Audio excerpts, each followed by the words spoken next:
Hello and welcome to an all-new episode of Press YYZ. We're the only Canadian gaming podcast that you can catch live on Twitch every Wednesday at 8 p.m. Eastern Time, as well as on the podcast service of your choice and on YouTube every Thursday.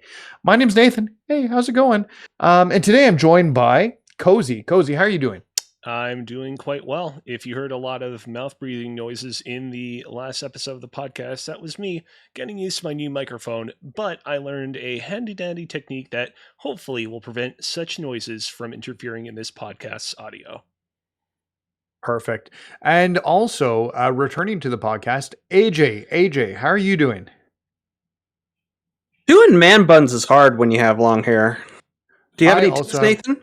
I have problems doing man buns myself. I've never been able to quite you're not an expert down. No. Okay. Well, I've tried many times and it just never seems to work. Yeah, it always just falls apart. It's really weird. I feel like I could pull off the big boss man bun, which is to say the tiny little samurai man bun that's just sort of sticking there out of the back. I think I could rock it. Mm-hmm. So one day maybe I'll have a man bun. I'm looking forward to that day. Yeah, grow it out. Go for it. Unfortunately, today is not that day.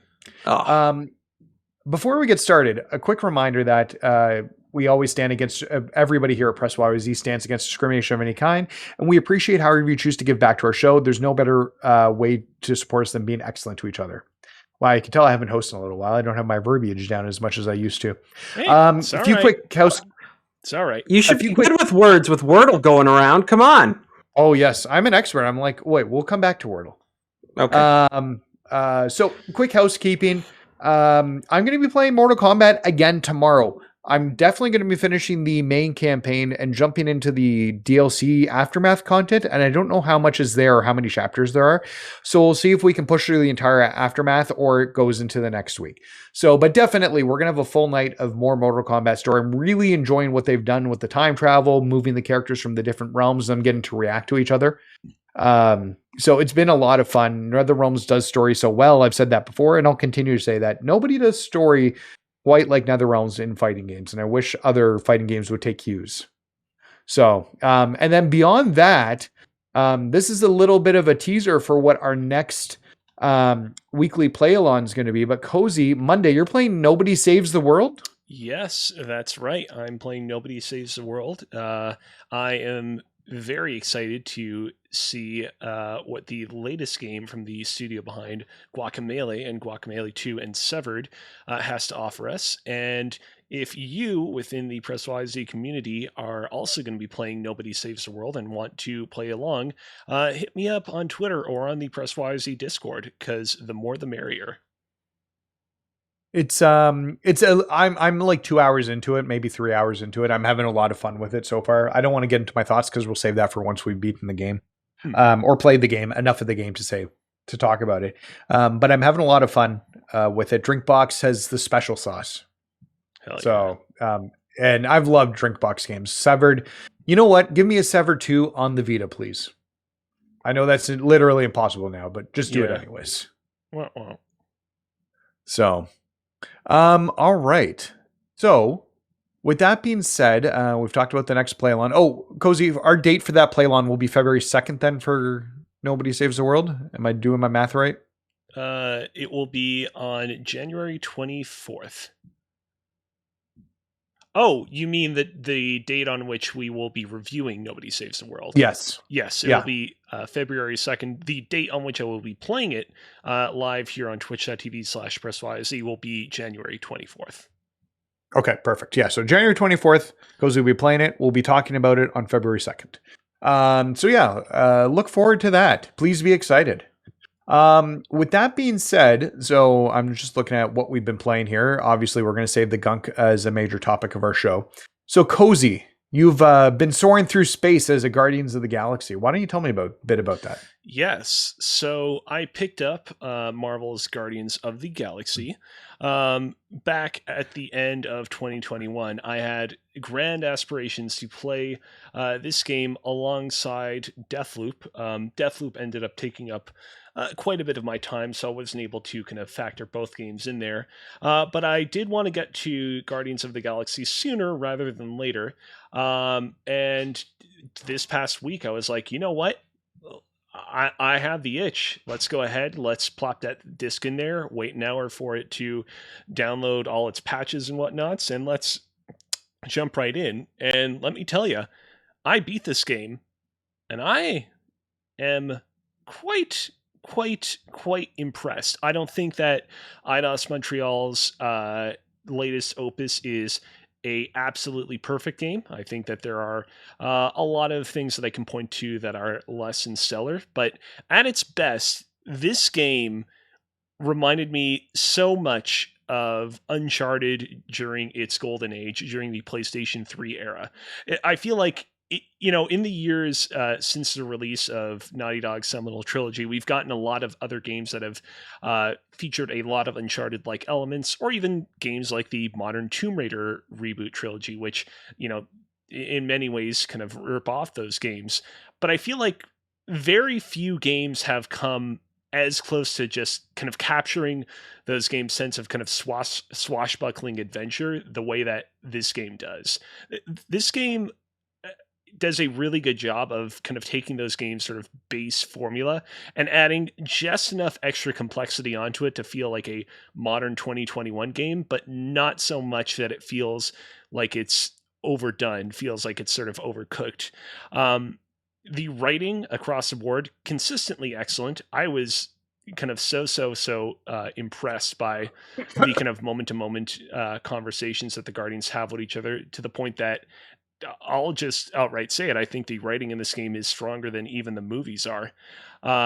And yeah, overall, it really kind of kept me motivated to kind of keep playing, which says a lot, because I would say that one of the biggest issues with this game is that unfortunately it does succumb a little bit to super long AAA game itis, as a lot of other AAA games are prone to these days. But yeah, great time.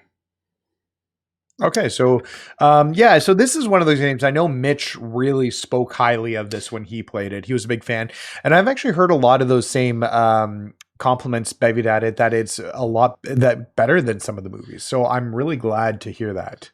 Yeah, I mean, it's of course, like, you can't beat the kind of cinematic flair of the movies, and of course, I do want to give proper due credit to James Gunn, and everyone else at the Marvel Factory for, making the Guardians a household name to begin with. The fact of the matter is that this game couldn't exist if it weren't for those two movies, setting up the Guardians as something that we'll all love and appreciate to begin with. But yeah, I think this game actually pluses what those movies do, and it delivers an even more, I would say, like, emotionally satisfying experience. Interesting. Okay.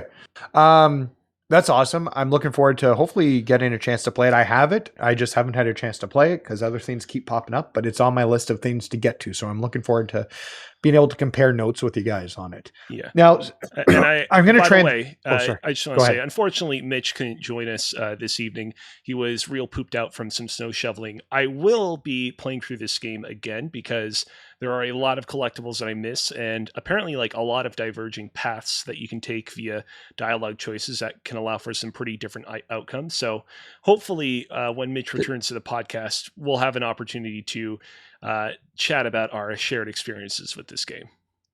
How long would you say it is? The game is a total of 16 chapters in length. I beat it within the past week, but I was definitely powering through it on quite a few occasions. I'd say maybe I want to say 15, 14 hours. Okay, I'm just actually looking up how long to beat. It says 17 for the main story, 24 for completionists. That's so you're about right. Yeah. AJ, sorry, you were trying to get some words out. Yeah, no, I was just going to say if it felt like in order to get the platinum you needed to play through the whole thing again, or if it's just what's the word? If it's clean just up? Clean up stuff or whatever. Apparently you can use a lot of chapter selects to replay through previous chapters and get stuff that you previously missed. I missed quite a bit though. So it's going to be a little bit more substantial than just a little bit of cleanup. But like I said, I am actually genuinely really looking forward to my second playthrough of it. So it's not like something that I'm looking forward to doing begrudgingly.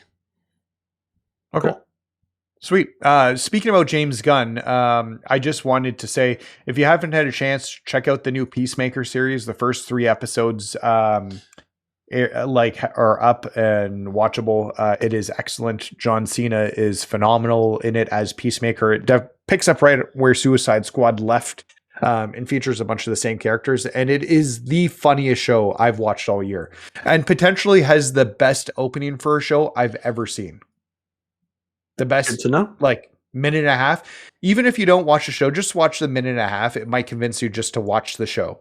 I can't even begin to describe it about how good it is. Okay. But yeah, really absurd, really funny, super good. So, that being said, we'll segue away from there. I don't know a good segue for this. So, AJ, tell me about Project Zomboid. You've been playing this one a little bit now.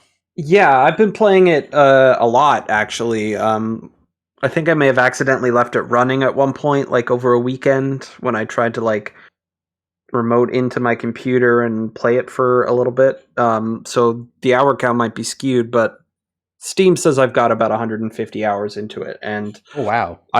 When it came back into focus towards the end of last year, I think I had maybe put 10 into it total, and that's since 2013 when I first bought it. It's still in development, still in early access, as I mentioned the last time I was on. But it was one of those. I put all that time into it, and then I didn't pick it up for a week because I had put a lot of time into a character, and I did really well. And then when you die, you die. Right. And so it's when you're playing single player, like the challenge is trying to rank up all the skills that you can and build a fortify a nice base somewhere and just try to survive for as long as you can in it. The multiplayer function is fine as well. I know a couple other people in our Discord, invite.gg, so that's Press YYZ. We're playing it for a little bit as well. But Lucas and Kyle, right? Yeah, Kyle and Lucas. They seem to have a lot of fun with it too. But it's one of those. It's like a top-down isometric looking thing, and it's just super cool to play. I was heartbroken when I lost this one character, but a week later, like yesterday, I picked it up again for the first time in a little while, and I started leveling up a new character using the same base stats and everything that you start with, the same character build, if you will. That's my time with Project Zomboid. It's Cozy. I posted a better link that's a little more interesting than this one in perfect in the what's new sheet. I appreciate it because if you go and look up Project Zomboid on YouTube, like most of the videos are like, here's my experience playing Project Zomboid, my time with Project Zomboid, this isn't what I expected. There's no good here's a full 7-hour like no commentary playthrough of Project Zomboid the way there is with like the Gunk or Guardians of the Galaxy. It's not like start at here's chapter 1 of whatever. No, it's so it's everybody's story is like their own in Project Zomboid. I can recommend YouTuber Nurse, Private Lime, and Ambiguous Amphibian for good Project Zomboid videos if you kind of want to get into it, because watching some of those is kind of what made me realize, okay, you know what, I need to pick this up again. I think it's time to jump back into this, and then I put 100 hours into it. It's just it's very systems heavy, it's very complex, but it's super rewarding if you can get good at it. It's just it's so oddly satisfying. I think at some point, I know it was on sale for a while, so maybe wait for another sale in the future, but if there's a point where we can get together and at least run through a little bit, of it for the night. Like the map is absolutely huge, and there's a lot to explore. And it's one of those. If you go into the subreddit, actually, a lot of people are discovering a bunch of hidden lore of the zombie outbreak and a story behind it that you don't get to see because you sort of start the game and the zombie outbreak has already started. But you can run around and you find VHS tapes of like people's home movies and stuff, and it doesn't show you video, but it'll kind of transcribe like the audio as if it's coming out of the TV or whatever that you put it into, and you get a good group of people together. You can team up with everybody. Try to balance your team with different professions and different skill sets, and do your best to survive. It's super rewarding, super satisfying, but it is fairly brutal, and it is heartbreaking if you lose a character that you put a lot of time into, for sure. Gotcha. All right. So let's segue into another game you've been playing. I've been playing this as well, Wordle. We won't spend a lot of time here. You're either in the camp where you like Wordle a lot, or you're in the camp where you haven't really tried it enough and just are annoyed by the posts on Twitter. Does that feel correct? Wordle is great. I don't know why people are upset about it. So, Cozy, are you familiar with Wordle? I see people posting it all the time. I have never tried it once. Okay. Why? So, Wordle is I don't know. It's just one of those things where like there are a lot of you things just never got around to it, and yeah, I have nothing against it. Like I want to be very kind of clear here. This isn't me masking a deep-seated hatred that I have for Wordle or anything like that. It's just I don't know. Never got around to it. So yeah, Wordle's just basically it's kind of like it's a daily word game, and you just have to guess the word. Yeah, and that's it. Yeah, it's essentially that's all it is. And once a day you get a word. It's not like you play lots and lots of rounds per day. Same word.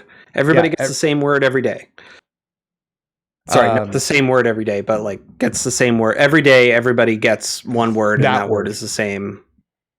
Different every day. That I don't know what I'm saying. And I like the social component with people posting it, because then you can see how long it took other people, what their guesses were, and what their paths were. Oh my god! Because like when you make a guess, it's all 5-letter words, and when you make a guess, it'll either highlight it in the letter in green if it's in the right spot and it's the correct letter, or it'll highlight in yellow saying that it is a letter in the word but not in the right spot.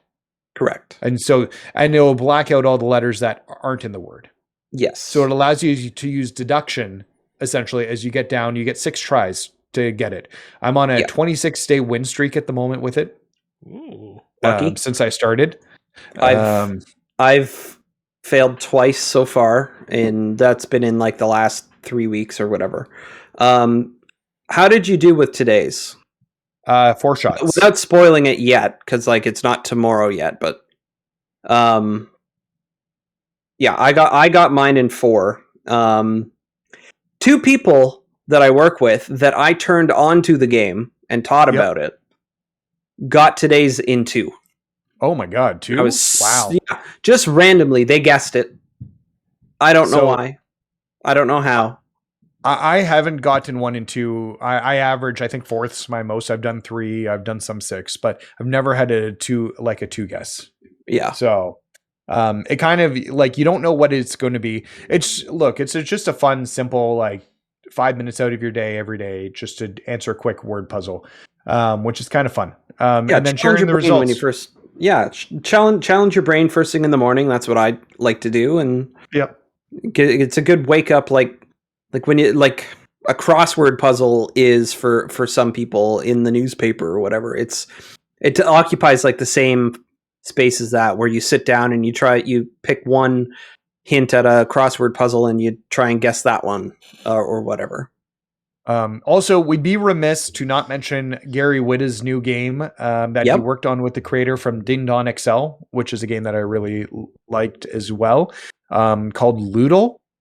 And it's a lewd daily word game featuring nothing but lewd words. Swear words, bad words, whatever you want to call them. Cuss words. Yep. If you're Words I'm not American. going to say on the chat or in the while we're doing it, but that is up there as well. You can check out his Twitter for a link, and I think it's just loodlegame.com. So Yeah. if you're looking for a variation of it, it's a lot harder because you can only use bad words. You can't guess with just standard words. And I think it's going to have a very low shelf life because it's only going to have so many words before they have to stop that are 5 letters. Listen, So- it took me 6 guesses to get today's, and so like I'm just saying there's only so many words. I know it still took me 6 guesses. That tells me that there's a lot more than we probably think. You got it in what, 3? Yeah, I got on my third one. I didn't. because I got the first letter. I didn't think of that word. Yeah. So anyways, so check it out. We won't waste any more time. I know Mitch was annoyed that we did that because he's in the chat. Sorry, Mitch. well, he should have been here. Maybe he could have protested or done something. It's just a fun little like time squeezer to play. Yeah. So it's a good pooping game. Yes. Before we move on to our topics of the show, because we're cruising right through this, finally, I should mention I might be addicted to Forza Horizon. Were you guys aware of this? No. Is this code for? Oh, wait a minute! I just put something together. Animal Crossing: New Horizons. Oh, or Horizon Zero Dawn. How do you feel about Horizon Zero Dawn? So I ended up. So I think I've played a lot of Forza Horizon 5. We've talked about it. We've talked about how much I've played and the ridiculous amount of hours and accolades. I'm in the top 3,000 people in the world now for completion on it, of like 15 million players. I put a lot of time into that game. Thanks. But I decided to go into the back catalog, and I went out and found a disc copy of Forza Horizon 3 because it is unavailable to buy now. Mm-hmm. I keep hearing how great it is. So you I was like, you can't buy it like even digitally? No, Correct. it's all the only Forza games that you can play right now or buy are Forza Horizon 4 and Forza Horizon 5. Everything else has been delisted due to licensing. Yeah, some weird licensing issue. The Horizon it's like 3 a lot of cars that probably are wrapped up in all sorts of weird deals. Basically, could be cars, Well, and the could music. be the music too. Yeah. Yeah. So I think 3 is the one with the Hot Wheels expansion. I don't know if you can buy that anymore. You can't. No. Oh. Which is I'm going to talk about that quickly. So let me talk about my impressions of Forza Horizon 3. Number one, it's disappointing Microsoft never did a 60 frames per second patch, even for this One X, because it does say it's optimized for the One X. It only runs at 30 frames per second. And it was available when the Series X came out, but it was very quickly shut down or end of lifed and pulled off. So they didn't put any effort into it at that point once the Series X was, or series were out? Is it the series instead of the 1 series? I don't know. Consoles? Maybe. Anyways, I don't know. So it is disappointing that it's only 30 frames per second, and it takes your eyes, especially after like smooth 60 frames per second, a bit to get used to it.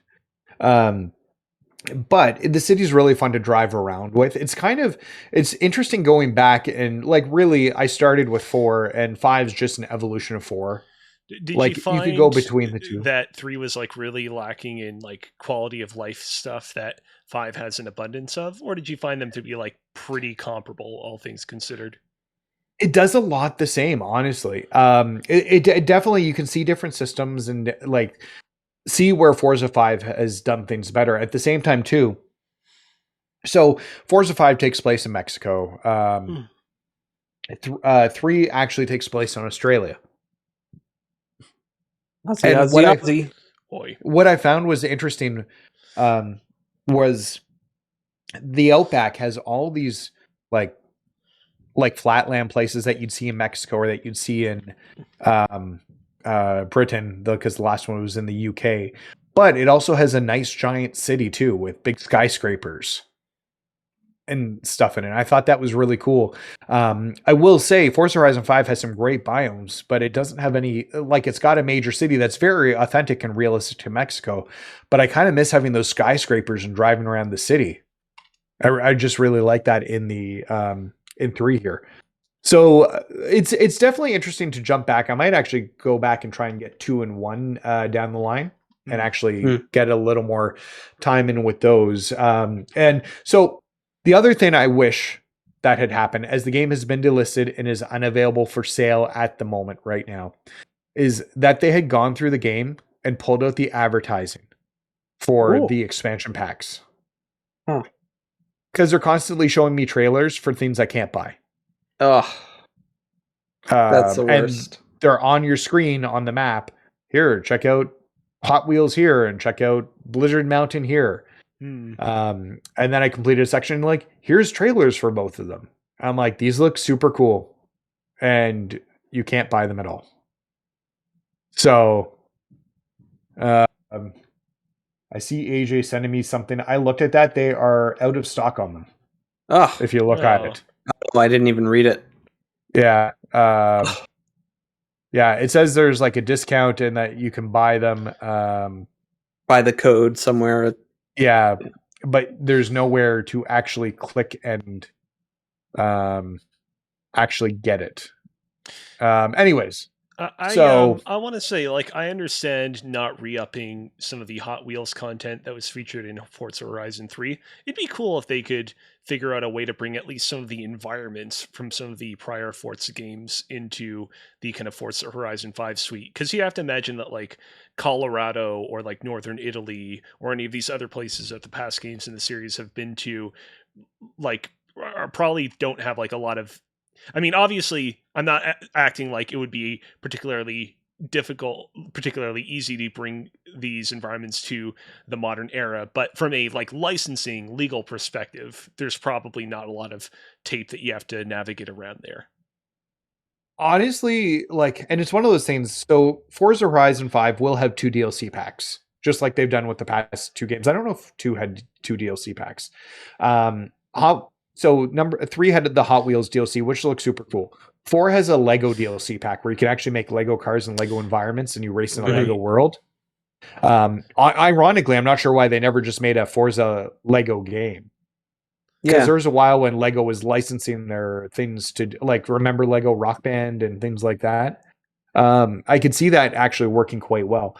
But with, and they had a Fortune Island, I believe, as well. So they had like a real piece of authentic content that was like on a make-believe mountain for 4. And then they also had the Lego content. So I'm curious to see, they tend to do a serious one first and then more less serious. But I don't know what that less serious one would be if they did it. Because they did Hot Wheels, they did Lego. What other car Micro Machines? That's just knockoff Hot Wheels? Micro Machines were something different. You're thinking Matchbox. Oh, Matchbox Which cars. Actually, I think there was a TV show that's on somewhere. Rachel showed it to me where I think actually Matchbox came out first, but then in the North America, Hot Wheels took over, and then Hot Wheels took over the world. But I digress. Okay. I feel like there are a lot of like cartoons, like Hanna-Barbera cartoons, like Wacky Racers that maybe they could pull from. That might actually be like kind of too deep of a cut compared to something like Lego. I was almost thinking, and it wouldn't work in one way, but it would work great in another Transformers. But you wouldn't be able to transform likely. But they have lots of cars that you could drive, and you could just have missions in like a world where you're racing around as the Transformer characters. Titanfall. There was Titanfall meets Transformers meets a battle royale. That's true. Think about it. I was also going to say there was actually a licensed Transformers game back in the day that was entirely you playing as the Transformers in car form. I don't remember which of the Michael Bay movies it was, but that was a thing. So there's certainly a precedence for it. Yep. So, and I'd be curious too to see that game got like a 2 out of 10 from IGN. So we can remain hush hush on that. But the idea is perfectly sound. Yeah. So, sure. Anyway, so yeah, hopefully down the line we'll get an understanding. The game just came out. I don't know how long they'll wait to announce the DLC plans for it. Probably the next conference. Yeah, would be my guess. That sounds right.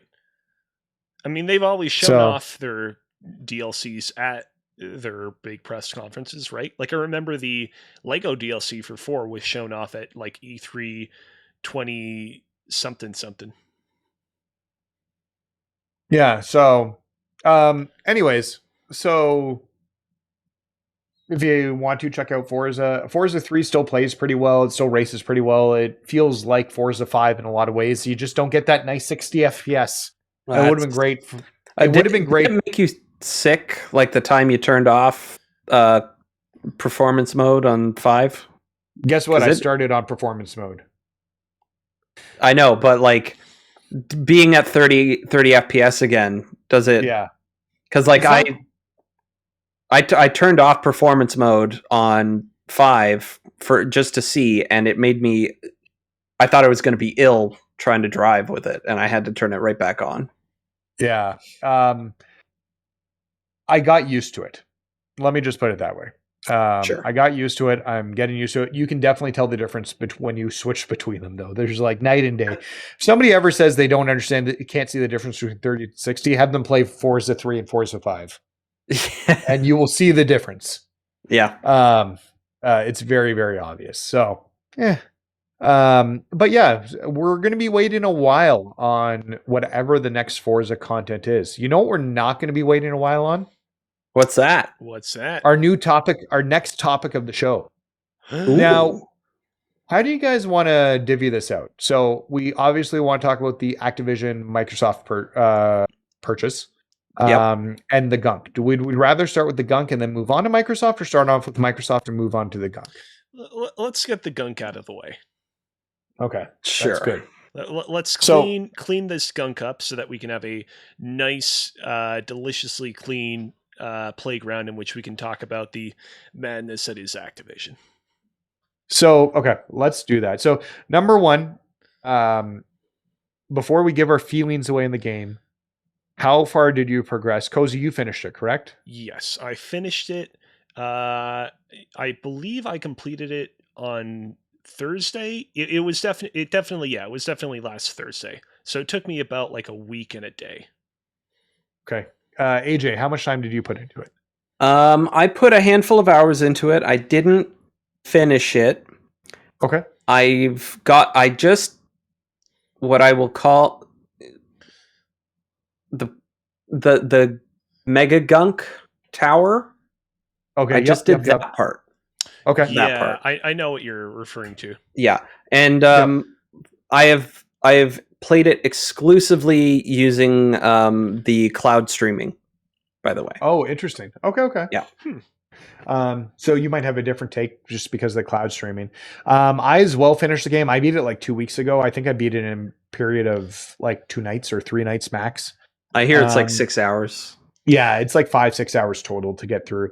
Yeah. So this is a game for people who are unaware. Now it's Thunderful Games. It used to be Image and Form. Well, it's a little bit confusing because I looked this up ahead of time as well, and basically they merged with the Thunderful group as well, but they're still called Image and Form within the group. It's a little confusing. Oh, regardless, it's from the people who made the Steamworld Dig series, a series which I really, really like. I was never as big on Heist, and I never played Quest. Did you play Steamworld Tower, the first Steamworld game? No, I was unaware that there was a Steamworld Tower. That's the first I've heard of it. The first game that they released was Steamworld Tower Defense, which was a tower defense game on none other than the DSiWare store.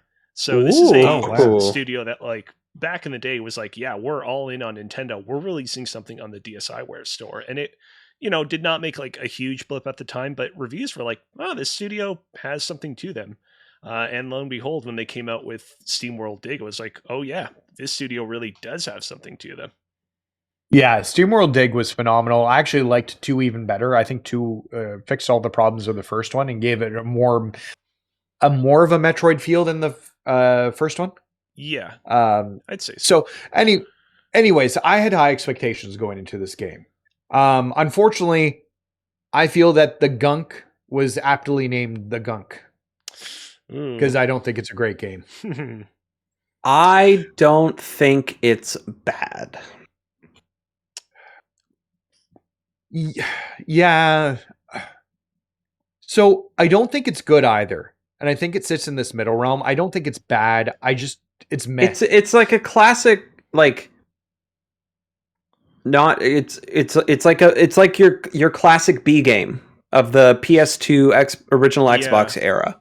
So Yeah. it's interesting you bring that up, AJ, because after I Yeah. beat the Gunk myself, I was trying to kind of suss out in my head, like, what would lead Image Inform to create the Gunk? And I think, one, Image Inform is really big into making games where they take a like relatively like mundane blue collar job and they turn it into something fun and adventurous. Like in the Steamworld games, they take digging and they turn that into something really fun and adventurous. And in this game, you are basically an interstellar like cleaner, for the lack of a better term, and they try to make that fun as well. I also think that the Image Inform is like, all right, we've been making a lot of cool games in the 2D realm, but we want to make a move to the 3D realm. Don't have the kind of budget or know how to make something super big, but right now, games that harken back to the PS1, PS2 era are very, very popular. So what if we made a throwback to that in the same way that the Steamworld games were kind of a throwback to like the 16-bit era? And so I totally kind of see the logic by which this game came to be. But yeah, I think you kind of nailed it, AJ. Like, this very much feels like the kind of PS2 game that you rented from your video store. You played a couple of hours of and were like, I'm not really feeling this. It's the perfect, in that same vein, it's the perfect Game Pass game, in the same way that a game like this back then was the perfect go to Blockbuster on a Friday night and just grab the new thing you don't know what it is and just give it a shot, and if you don't like it, take it back. Yeah. And I think you can definitely see those PS2 routes. So I want to talk about a few of the things that I really liked about the game, because there were positives in the Sure. game. I think the character was real well written.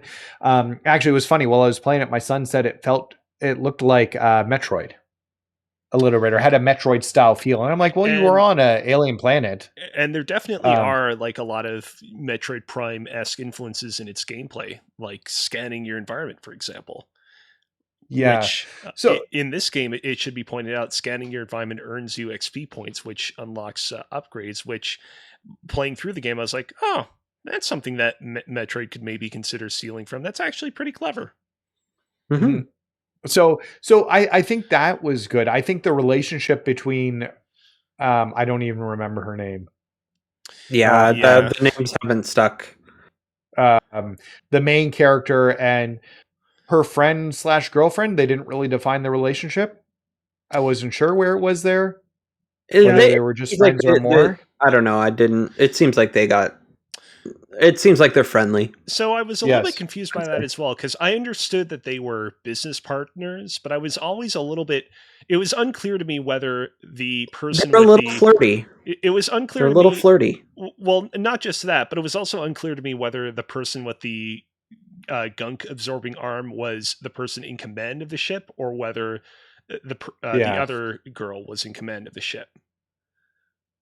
They weren't really clear on the specifics of like how they, like, what their relationship actually was. You do get to see that they're friends, and that's really interesting. And I think there's good banter, and I think what really made it not feel like Metroid to me in a lot of ways, although I saw why my son thought, like, I could see why my son thought that, was that you weren't alone, because you constantly had somebody that you could chatter in your ears with. And they would go away from time to time depending upon what was going on. But you constantly had that like story that was being told as you progressed through the levels. So I think that part was good. I think where my issues come into play, and I think some of the level design was actually really good too, is just the lack of variety in the game itself. It's very consistently, you suck up gunk. There's 3 enemy types, 4 maybe total in the game, and they all operate the same way. And it takes a while for a lot of enemies to get introduced as well. Yeah. So I would have liked to see a little more enemy type, potentially, or just don't do them at all if you're not going to have that much variety. Here's the thing. Like, we're taking this also from like the hardcore gamer's perspective, where like what this is our pastime and we're very passionate about it. The little bit that I have played of it, Yeah, I'd say you're about halfway through. yeah, halfway. Yeah. What I've played of it, I'm getting.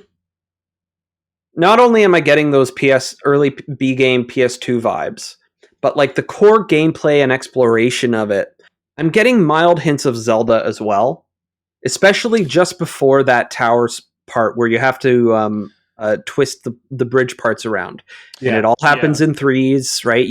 And there's 3 sections that you have to go to this kind of like very light platforming puzzle of sorts where you have to like take this exploding bomb flower of whatever and blow a couple things up or whatever.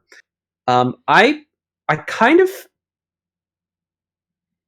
what I mean when I say it's not bad is I feel like this may not necessarily be for me or what I'm looking for when I'm playing a game, because it's not necessarily that challenging, but there is still something satisfying about it, to the point where I think I would much rather put the controller in Rachel's hands, and Rachel, my girlfriend, and have her give it a go and see what she thinks. Because I did that with something like Gone Home, and while this is a little more actiony and a little more deliberate, she really enjoyed Gone Home, and even though she was having a hard time with the sticks and stuff, but also like she did really well playing through some of the Spyro trilogy as well.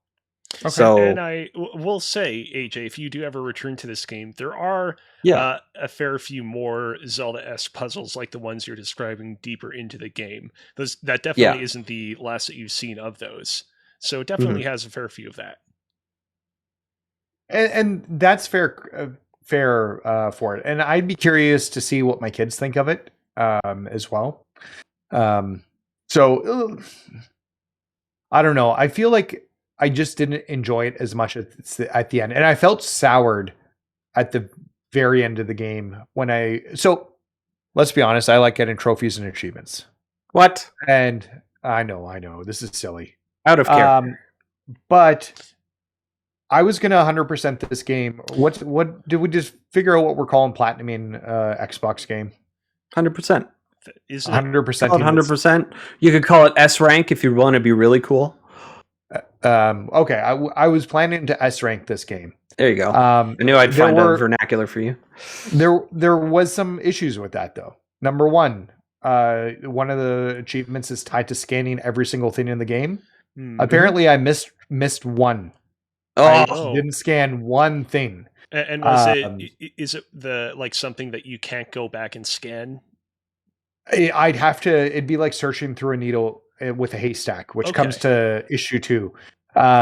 Is that there's no map system, and there's no way to tell you where the stuff you missed is, because none of the stuff that like the resources and everything that you get in the game as you try to like build your new gadgets, none of the resources refill themselves from the past levels.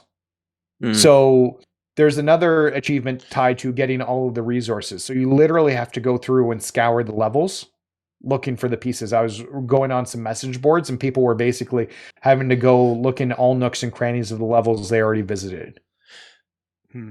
Wasting time trying to find these exact resources and where they're hidden. So it would have been good to have some sort of like maybe final gadget that you can unlock that shows you where everything is on the maps if they had a map. That's the thing about this game, is there's nothing egregiously bad with it. It's just there are a bunch of little like death by 1,000 cuts issues with it that you'd think that Image Inform would have been sure to kind of patch up, given just how many other Zelda and Metroid games we've had in the past few years, but the game doesn't really kind of go for. And the map is a perfect example of that, where it's like, I don't know if this game absolutely 100% needed a map. I can see Image Inform arguing, the game is pretty small to begin with, so It's incredibly linear too, and it's very it is obvious kind linear. of what way you need to go next. But it definitely wouldn't have hurt.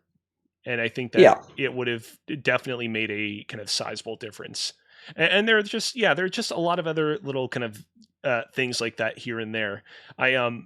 Maybe this is kind of like a nitpicky criticism, but the game gives you an upgrade a few hours in that allows you to run by clicking it on the left analog stick. Yeah. And I always just found it to be really not super satisfying. I found there were many occasions throughout the game where I wanted to move way faster, and I felt like that upgrade didn't kind of quite do the job. And again, it's not a big deal. The game isn't particularly large. It's not the end of the world that my kind of running ability is not as fast or as satisfying as it is in other games, but I feel like just that little extra step would have added up along with all the little extra steps that the game could have made.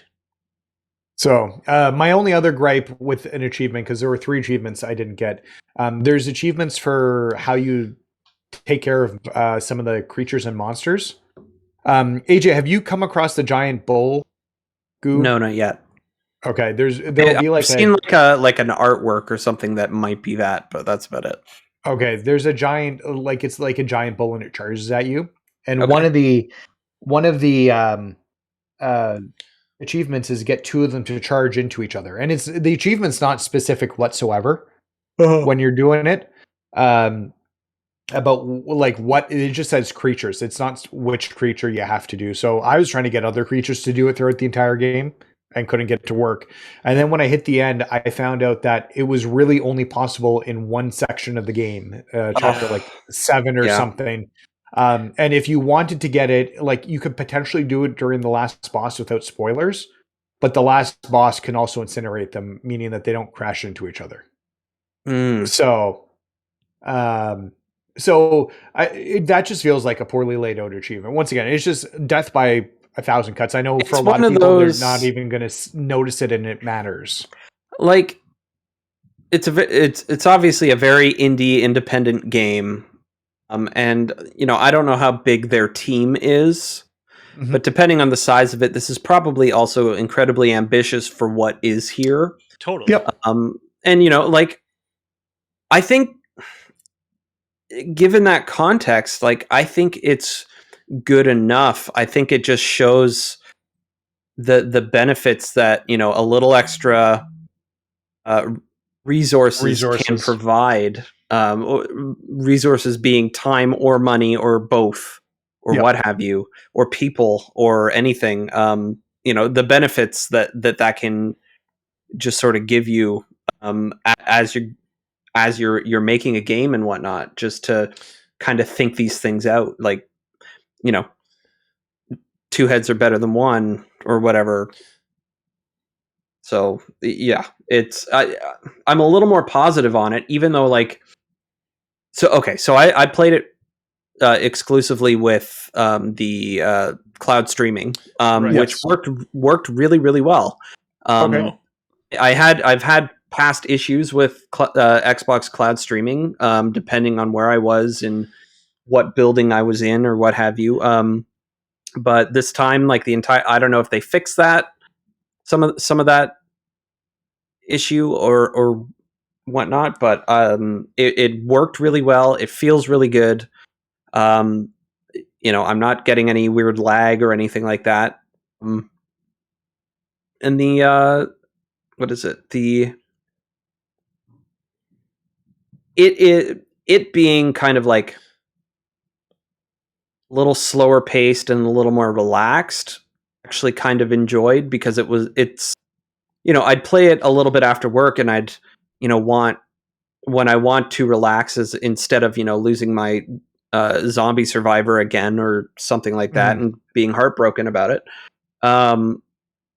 and so the only thing I would say is, like, it was putting me to sleep, but in a good way, if that makes sense. Yeah. Because it's a good mindless, relaxing experience that, like, it's on Game Pass. You should just sort of play it.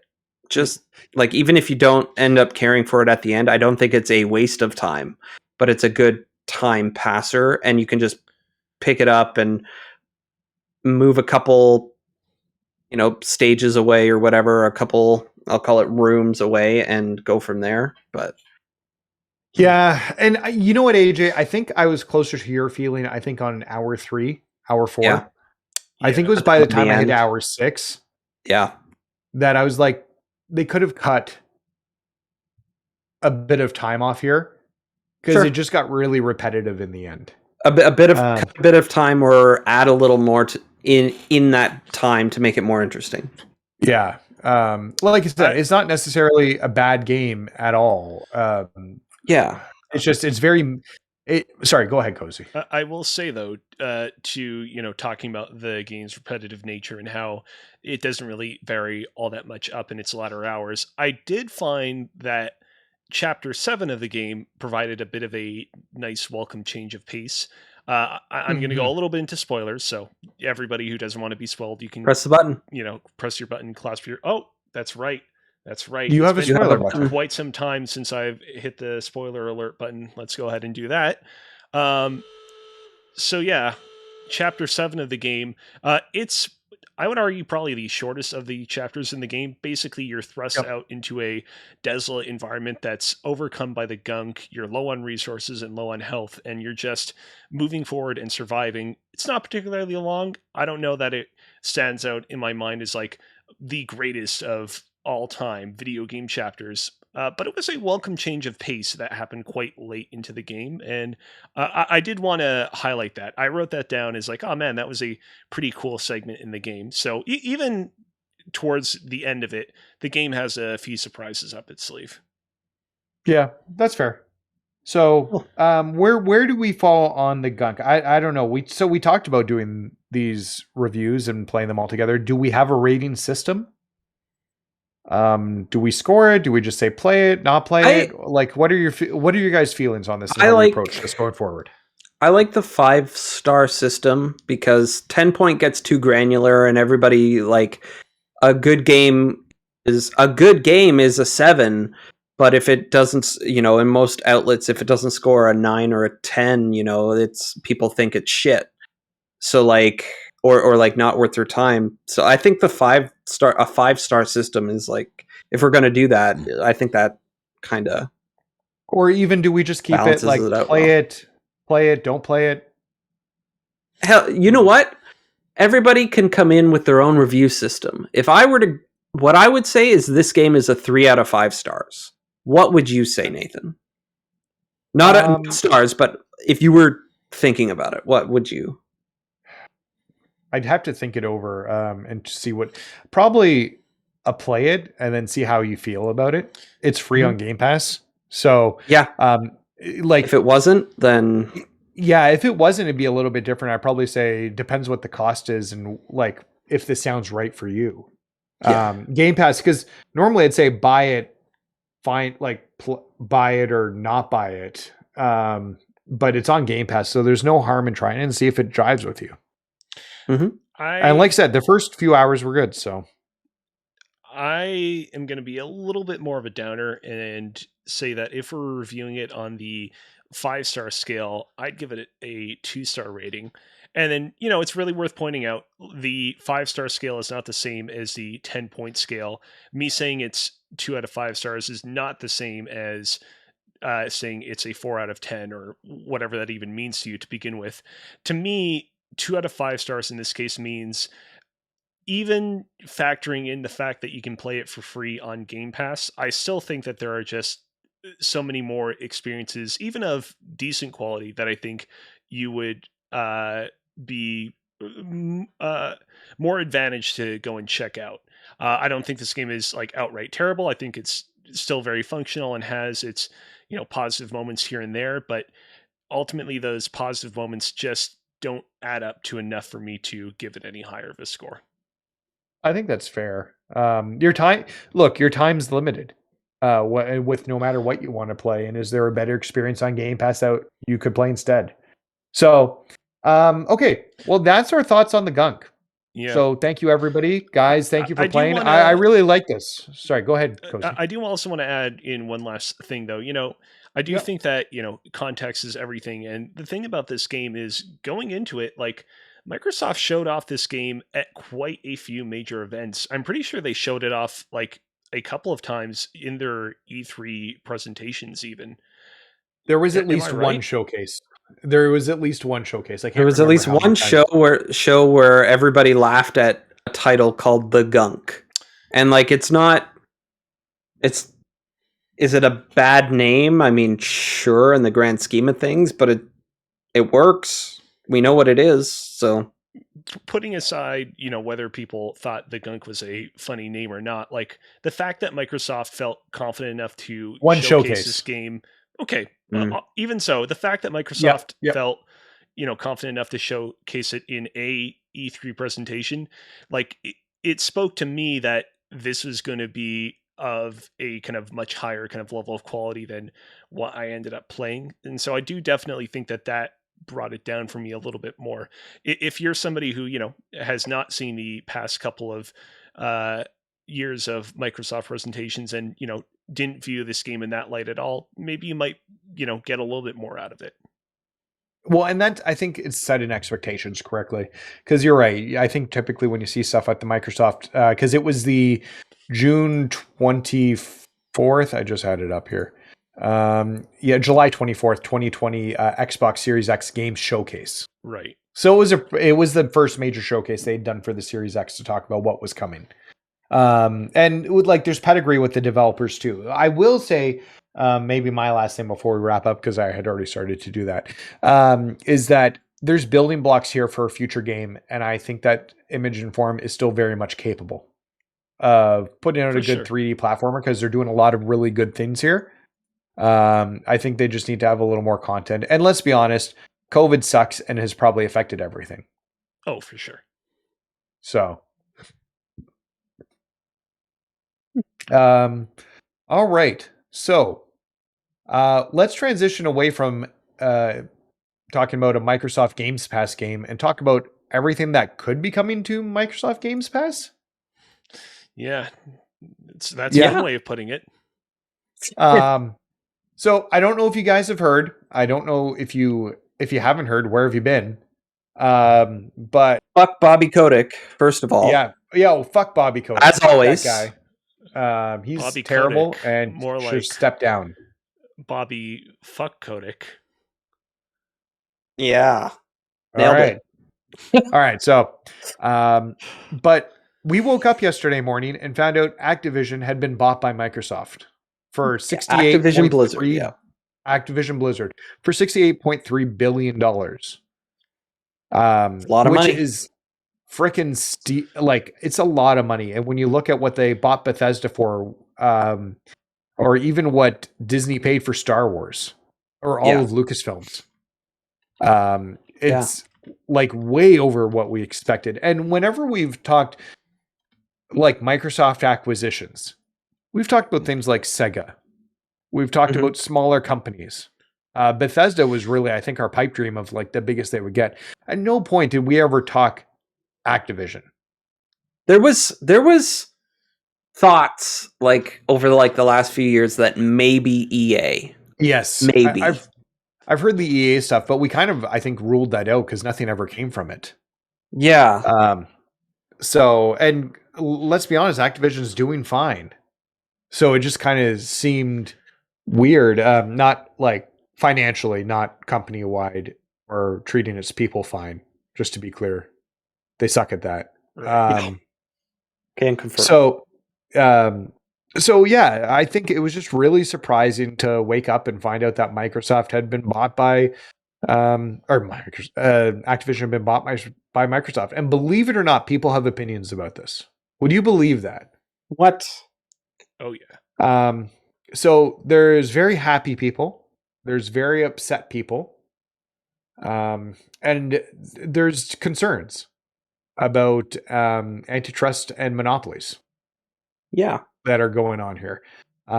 So I thought it would be good to just have a quick discussion and see where everybody's at. I think this is an interesting get for Microsoft. So let's be clear. Everybody has an Xbox here now. I converted earlier this year. Cozy, you bought a Series X when it came out, and we're both more PlayStation guys.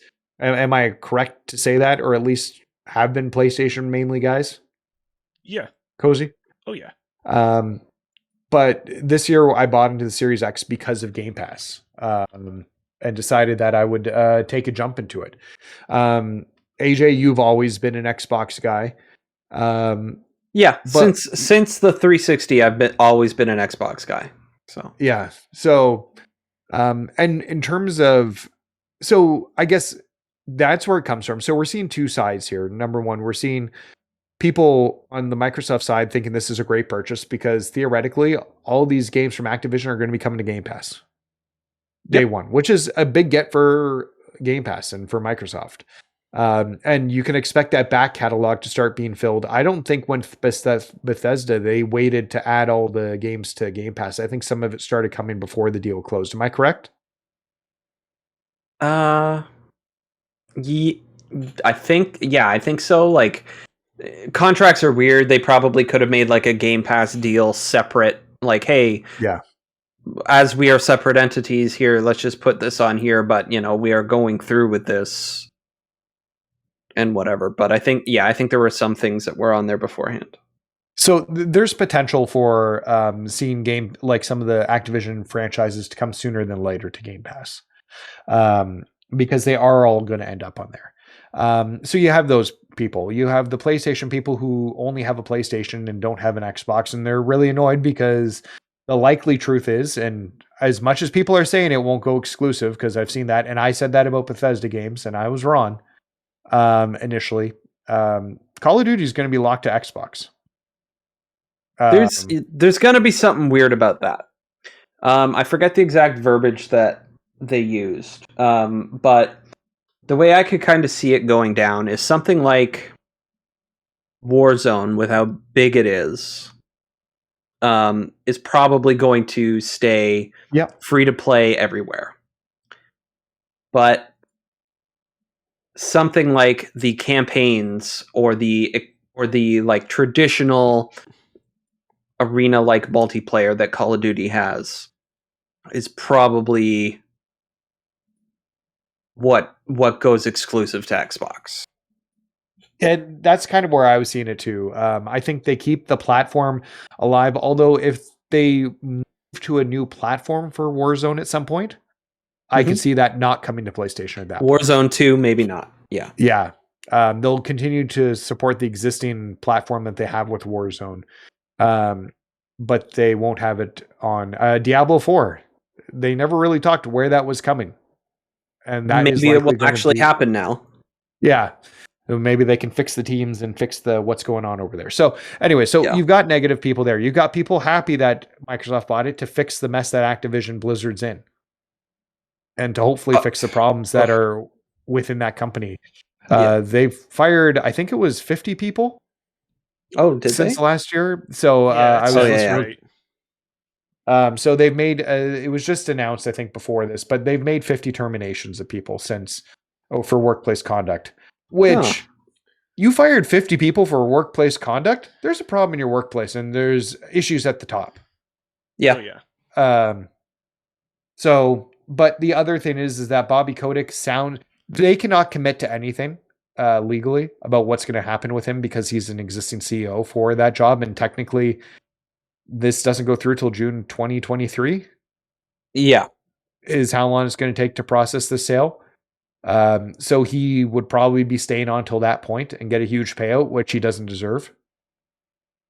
But it's the only way to get him out of the company. But he will likely be gone when this is done. So people are happy about that. And then you get into the people who are sad about like monopolies and antitrust and like companies growing too big and having too much there. What I've heard on the grapevine is like, obviously this is, a completely ludicrous event, but in the grand scheme of things, it's apparently like not actually that big enough to like trigger any flags that would cause the government to intervene. Still absolutely crazy, but with this having been a thing that just happened, or rather will happen, it definitely opens up the chessboard for Sony and potentially other companies to start gobbling up other big companies en masse. And it definitely is going to be interesting to see what happens over the course of the next year or so. Yeah, I could see that. Like somebody, I can't remember where the list is, but it showed the valuation of different game companies out there, and I was Ooh, actually surprised. I know you just said you don't remember where you saw it. Do you remember maybe the website? Because I'd want to pull that up. No, I think I saw it on Twitter, honestly, at some point, and I don't remember what it was. But right at the bottom of the valuation, because there were some really high up companies there, were Sega, Square, and Capcom with their Mhm. valuation. And I'm like, Sony doesn't have the Microsoft money to throw around. There's no question about that. They just don't have that money to,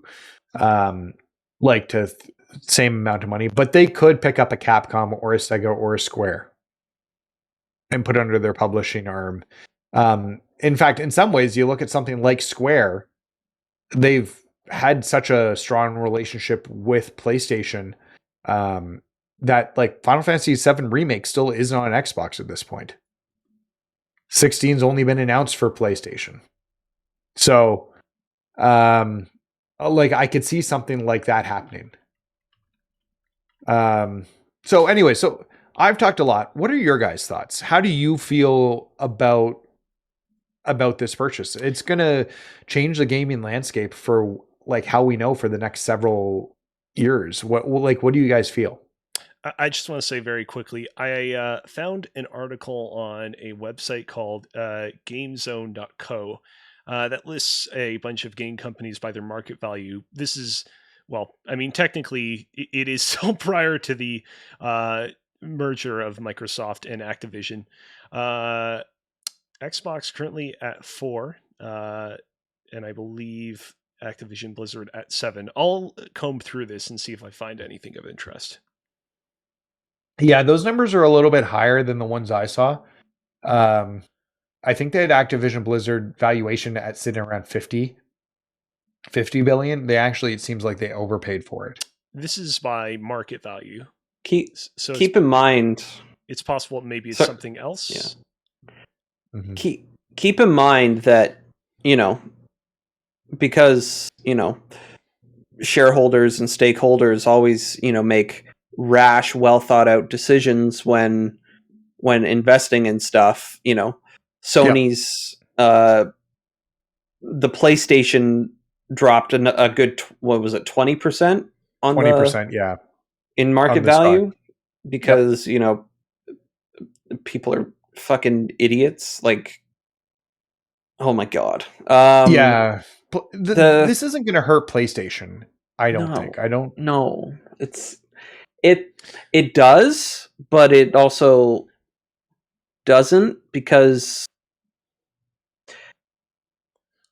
PlayStation fostered from the ground up a lot of their goodwill and studios with regards to the quality of their games and content. Where Xbox and Microsoft, being as far behind as they were, had to take a different approach, because to start from the ground up and build studios and create that sort of name for themselves was just going to take way too much effort, and they might have never caught up. But with the help of Game Pass and with the help of Microsoft proper, they were able to do this. Right now, my overall thoughts on the thing, like, I don't think we're anywhere. Consolidation is always scary when it comes to big corporations and companies and stuff. Because you don't want it to look at our telecommunication companies up here. We've got an oligopoly of TELUS and Rogers, and they give us no real choice in our internet access. Right now, that's Ontario. I know other provinces and stuff do have some other options available to them, but it's still not a lot. It's still not what it should be, right? For for the investment that was put into a lot of the infrastructure and whatnot. Still not a lot, but that being said, I think this can only be good for Activision and Blizzard, because they're not going to do what Microsoft isn't going to do to Activision what Activision was doing to all the smaller studios they were gobbling up by just turning all those small studios into Call of Duty support teams, right? Yeah. EA has done like the same thing with some of the other studios that they bought and then shut down, and then they retain the IP and the people who worked at those places, and then they just turn them into like, oh, you're going to support, FIFA or whatever. But being exclusive in terms of like game development, as I understand it, can be a benefit because it allows you to spend less time and less concern thinking about different kinds of hardware and how to make it find like the level playing ground between the two from a technical perspective. Yep. And it gives them the opportunity. Here's the hardware framework. That's it. That's all. Build within that. Even though there's like 2 offerings from Xbox, and then you've got the PC stuff. But I digress. It helps focus. I want to go back a couple of paces in the conversation. You said, Yeah. AJ, that like this, isn't like an injurious blow to Sony. As you know, I'm, a pretty big fan of Sony's consoles and their games. This isn't, I'm definitely the last person to, spread doom and gloom about Sony on Twitter. But I do think that Sony looks at this particular announcement and the wheels begin turning on, as I said earlier, Sony's sort of next big purchase on the chess field in front of it.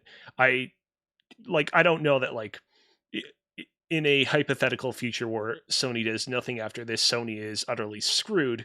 But like, I think that we've yet to see another big company get swallowed up by Sony next. I think this is going to become a war of attrition.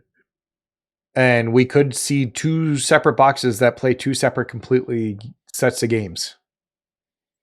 Yeah. Down the line. And I don't know if that's a good thing or a bad thing. And I don't think that's the future we thought was possible 2 years ago. I think we all thought they'd have their internal studios. But if they're all making their if they're making all the studios their internal studios, which isn't the case, that's over exaggerating. But if they're picking up a lot of the major publishers, you could see that.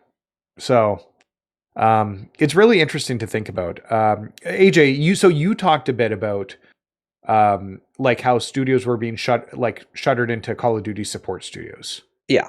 And I'm thinking about something like Vicarious Visions, which was roped into doing the Diablo 2 remake.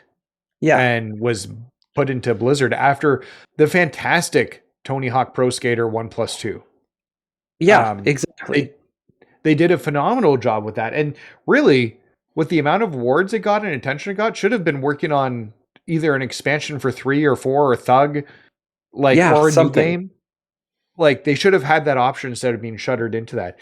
So I'm hoping that Microsoft's going to look at that. Like, I assume they're going to get the licenses because Activision does a lot of licensed work. And technically, they don't own Tony Hawk. Activision has the license to use Tony Hawk. Yeah. So, but I mean, I feel like given the opportunity, like Tony Hawk would say, yeah, heck yeah, make a good game again. Yep. Put my name on it, whatever. But yeah, no, I got nothing. Go ahead. Yeah, I was just going to say, so I'm curious to see what happens with these studios that were absorbed in. Will they get their freedom back? Is Microsoft not going to maybe do a yearly Call of Duty? Are they going to back off in yearly Call of Duties and have let studios do other things instead of being Call of Duty machines? It's totally possible that happens. I think there was a quote years ago. I think Greg read it on this week's Kind of Funny Gamescast. Okay. Not the Games Daily, but Gamescast, I where haven't listened to it yet. Okay. like Bobby Kotick, fuck Bobby Kotick, was interviewed and said something along the lines of that he tasked a lot of the teams with finding a kind of game that would be, and he used the verbiage, exploitable annually, and like Yeah. ultimately all that's done is sort of hurt the name. Like, yes, it's Call of Duty is still like one of the biggest game names in the world, but like they lucked out with Warzone. Like Warzone could have been another shitty battle royale PUBG knockoff, and you know they could have, I don't know, gone a completely different direction in the last couple of years. But then Warzone hit, and it became such a big deal. It's like I said at the start, like I don't know if it'll be annually, but like Warzone's going to be everywhere. Yeah. But the main ones, maybe they're going to, if assuming that it's going to be exclusive now, maybe those teams will actually get either more resources if it stays annually, because they don't have to focus on another console anymore. Yep. Right? Or even consider it, or take it into consideration. But maybe it just sort of, maybe that's the benefit there, the ability to focus on a single set of hardware and then go from there, as opposed to, you know, having to spread those resources out on a different piece of hardware. I don't know. Yeah. No. This is going to be really interesting to see where we go from here.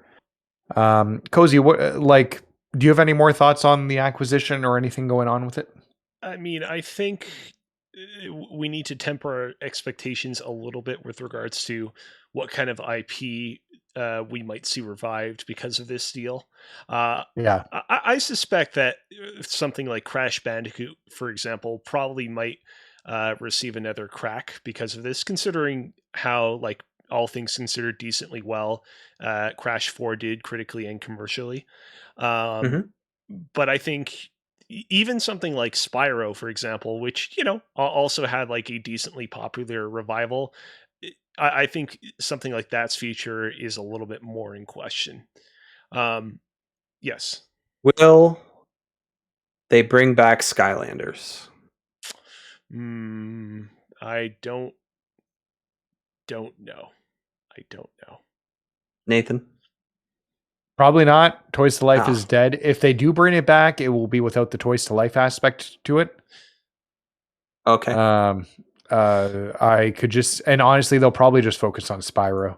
Sure. The problem Um, is that, unfortunately, in Activision's pursuit of the almighty dollar, it's gone so long in abandoning so many of its beloved franchises that once were beloved and once were very profitable for the company, you know, now no longer are beloved or profitable by virtue of just how long we've gone without them. So I realize that it is a little bit of a chicken and egg scenario where it's entirely possible that I could be wrong. It's entirely possible that Spyro and some of these more like C-list Activision franchises, you know, could end up seeing a very profitable and popular revival at some point in the future, because someone will, you know, pick them up, you know, seize their weight in their hand and be like, you know what, I think that this really does have the potential to hit big if we revive it right. So who knows? But yeah, because we've just gone so long without seeing anything but just Call of Duty, Call of Duty, Call of Duty. It's hard right now in this moment in time to imagine what could we see from Activision Blizzard in the future beyond its most profitable, most name brand franchises. Well, and we've seen like speculation. So just to touch base on this, speculation has run rampant over the internet and the IPs that Activision owns because they are sitting on so many IPs at the moment. Yeah. That are out there that they just haven't done anything with in years. And I think the likely cases, and like we're talking like some of the Sierra like adventure games like King's Quest. There's some really old IP that they have attached Pitfall that are attached to them. AJ actually proposed a really fun idea for a future episode of Press YYZ that would involve us going through some of those old IP in a fun little way. So yeah, I think that there's definitely a lot to be said there and a lot of fun to be had, but I'll leave it at that for now. So I think we'll come back to that, but I think don't get your hopes up on stuff instantly being revived. I think if Microsoft's going to start looking at licenses and IPs that they have, for now, they're going to be looking at those core IPs and how they can like utilize them in their portfolio. And whether we're talking a Call of Duty, whether we're talking World of Warcraft coming to Game Pass PC, maybe without a subscription cost, Diablo 4 coming. Overwatch 2 and getting the stuff on track for that, because let's be honest, Activision's not been a great place and they've lost so many people and they need to get things back on track. So what one thing I have heard actually on the people side is I forget where I read this, but apparently the people who were getting ready to organize and potentially unionize at Activision amid all this bullshit going on, have no plans of stopping regardless of Microsoft. So on that front as well, the workers' rights and everything, that will be super interesting because not only is it already going to be super public, it's also now going to be at something like Microsoft where something union related, if they want to keep all this goodwill that they're potentially getting with the value of Game Pass, they need to not get in the way of workers their rights to unionize if they so choose. Yeah, I'm curious what's going to happen there. And for the record, all those workers should be continuing to fight. They've got a year plus before this official purchase goes through. Mm-hmm. And there's no like Bobby Kotick sucks. I think have we said fuck Bobby Kotick yet? Has that been said? I don't know if it got across we said it earlier, but yeah, fuck Bobby Kotick. Yeah, hashtag Bobby fuck Kotick. Yep. But yeah, no, it's they should continue fighting for their rights, and because they should have them, and they shouldn't be in these conditions. And it sucks that there's good developers and good people working on these games, and shitty people at top who didn't do anything. Mm-hmm. So, and it's really going to be curious to see how Microsoft approaches that, especially with Phil's been very open and candid about the issue there. I think, was it Jim Ryan who came out first or him who came out first against it? I can't remember. It doesn't matter. They came out against what was going on with Activision when they were obviously talking to buy Activision at that point. That's not just something that just happened in a 2-week period. Correct. So they talked, like, he was very open about that. And he's even been open about Microsoft's past mistakes. But I think they fostered a good environment there. You can see that on their team. He showed the new, there's the new chart of who reports to Phil, because now he's CEO of gaming, Microsoft Gaming. And there's a lot of women. There's people of color. Like, there's a good mix of people in his leadership team that support him. So now it's just a matter of how do you do that and what happens while you wait. So, and it sucks for those people who still have to just wait for a year and a half to get into that environment. And once again, it's not something that's just going to immediately change. Microsoft's going to be brand new coming in and seeing what the mess is, because who knows if they had the full understanding of what this mess is when they started to talk to purchase, and we don't have the full details. I'm sure it was prior to all these allegations coming out last year. Yeah. Like, they probably knew already that Bobby Kotick was a piece of shit, because like we all kind of suspected it, just the way he was exploiting the people there to just, and like from a game creation standard of the shuttering of those studios and making them all Call of Duty farms and stuff. Like, he didn't give a shit about anything other than, you know, whatever, and he would look the other way to make sure that those number targets were met, and like, fuck that. Yeah. So it's like a good and a disappointing, like there's so many facets you can look at this. And like I said, we've seen many different forms of this. People are happy that Microsoft's going to be able to come in and hopefully clean up the environment there and make things better for the developers. At the same time, get some games out and hopefully not crushed by issues going on within like that are going on with that. But then, yeah, you see other people that don't like the consolidation that we're going to be having coming out of this as well. And worried about what the future of consolidation looks like for the industry. Is it going to get to a point where, like you see on Facebook all these time, or Facebook or Twitter, like red pill, blue pill, like you had to pick one, and here's the franchises that you could only play. And it feels like we're getting closer to that actual red pill, blue pill, unless you buy both consoles. It's very much one of those, you gain some, you lose some type scenarios. On one hand, Activision being bought out by Microsoft means that we'll get to see a lot more Activision franchises that have been gone for a while flourish, potentially. On the other hand, you'll only be able to play them on Xbox.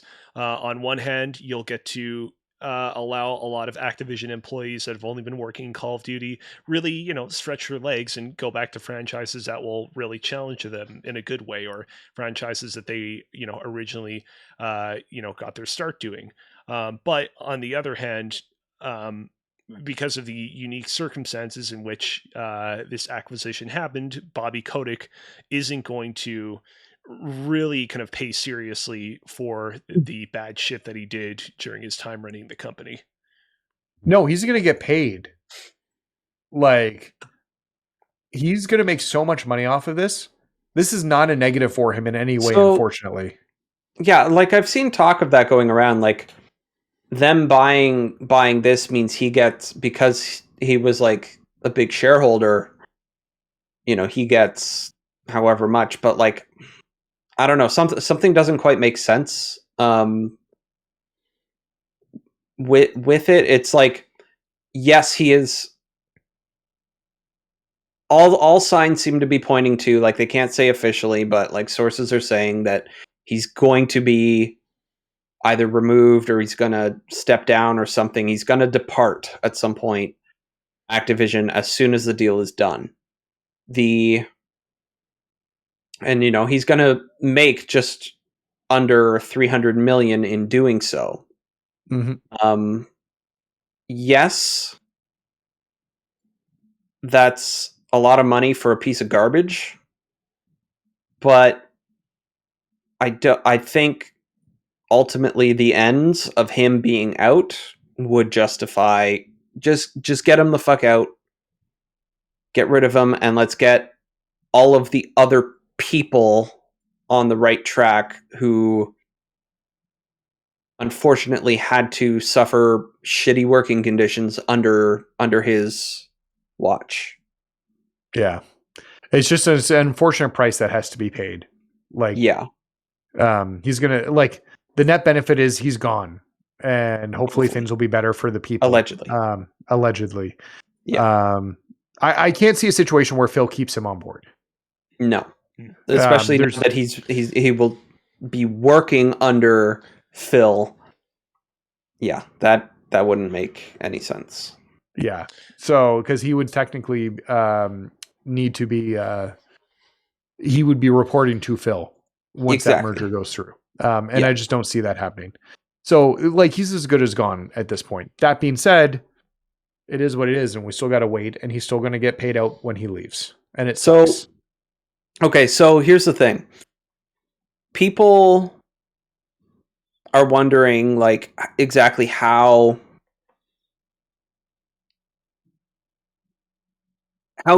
something like Game Pass makes any money with all these games and stuff that they put on there and the deals they make or what have you. The and like the value of Game Pass is only going up. So how are they going to continue to be making money? They just spent $70 billion almost. So I just quickly did the math because I think it was Phil Spencer who said that Game Pass has recently just crossed 25 million subscribers.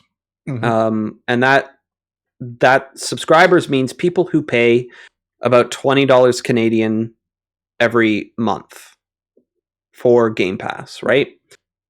You multiply that, or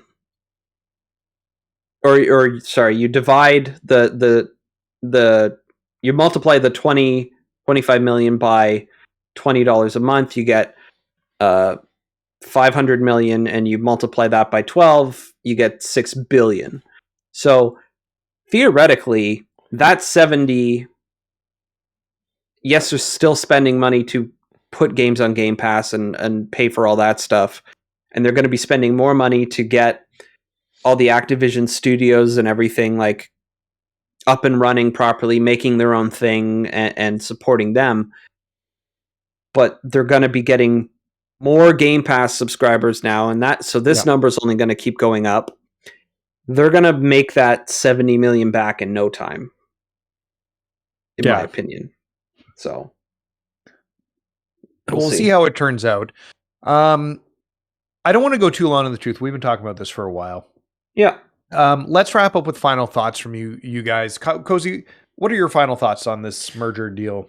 I've been thinking about it for the past few minutes, and in a way, it's a little bit unfortunate that so many of these big Microsoft acquisitions have happened in such a short period of time, because it means that we haven't really had a chance to see, what a life under Microsoft looks like for some of these studios, which means that right now we're as much in the dark as everybody else about what this big, acquisition means for the future of Activision under Microsoft. When a studio like BioWare was acquired by EA in the late 2000s, I think a lot of people were able to kind of correctly predict what would become of BioWare, at least in the immediate future of its acquisition, because they had seen EA kind of gobble up a lot of other studios in years prior, and all those studios kind of undergo very similar, in many cases, kind of dismal narratives. In the case of Microsoft right here and now, though, we really don't know what will happen to Activision Blizzard, because we really don't know what will even happen to Bethesda even a year out from its acquisition, or so many of the other recent studios that just recently put out games like Double Fine, for example. So unfortunately, there are just a lot of unknowns right now, but I suppose that it won't be too long before those unknowns become knowns. All right, AJ, your final thoughts. I remain optimistic. And that's not because I've been, an Xbox fan for however long. It's just I'm trying to remain positive and trying not to be doom and gloom about consolidation and all that. I think ultimately, under Microsoft,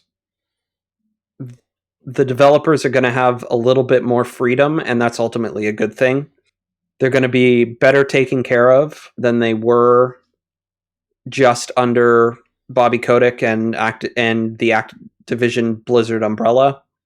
Yeah, it's weird. It might be a little scary and intimidating for some people, but ultimately I think for the games and the people who create them, it's ultimately just going to be a good thing. All right. Perfect. Yeah, no, I'm kind of where you are right now, AJ, as well. Once again, I own both consoles now. It doesn't matter for me because regardless, I'm going to get to play it. In fact, there's a benefit to being a Game Pass subscriber in this whole situation. And I really do think that will help the Game Pass numbers.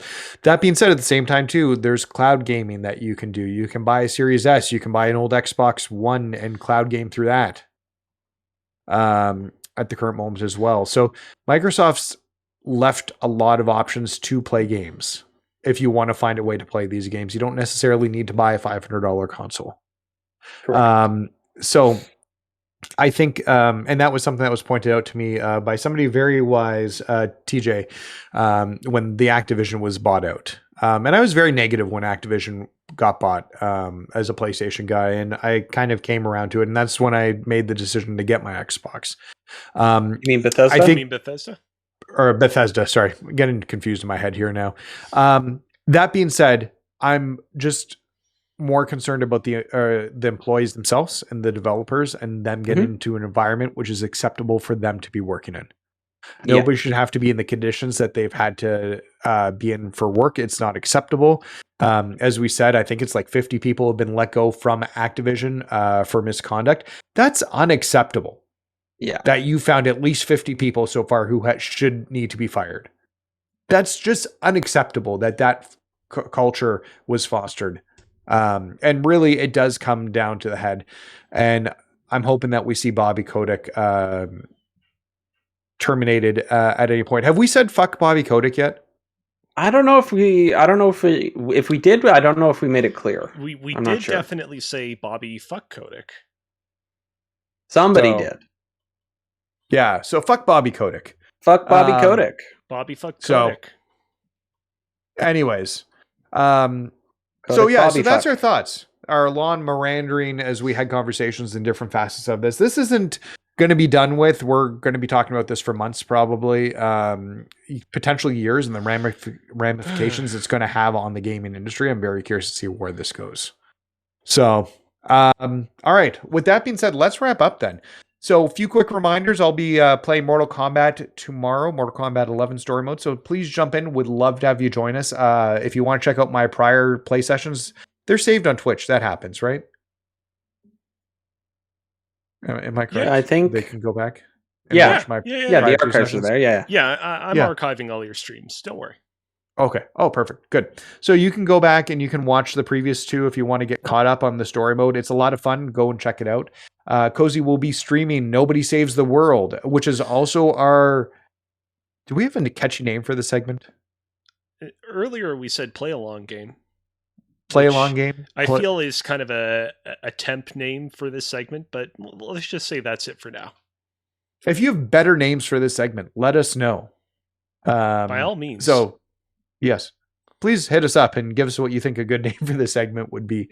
But Cozy is going to be playing that, and we're also going to be playing that as a whole, and coming back with our feedback on February 2nd. So we'd love to have you guys join us on February 2nd if you want to talk about Nobody Saves the World from a little Canadian indie studio called Drinkbox Games.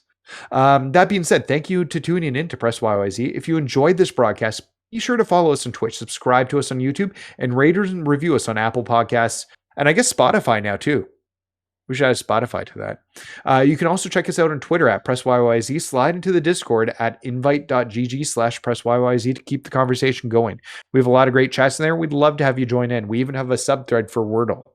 So if you really like Wordle, there's a place to come and jump and we can talk about it.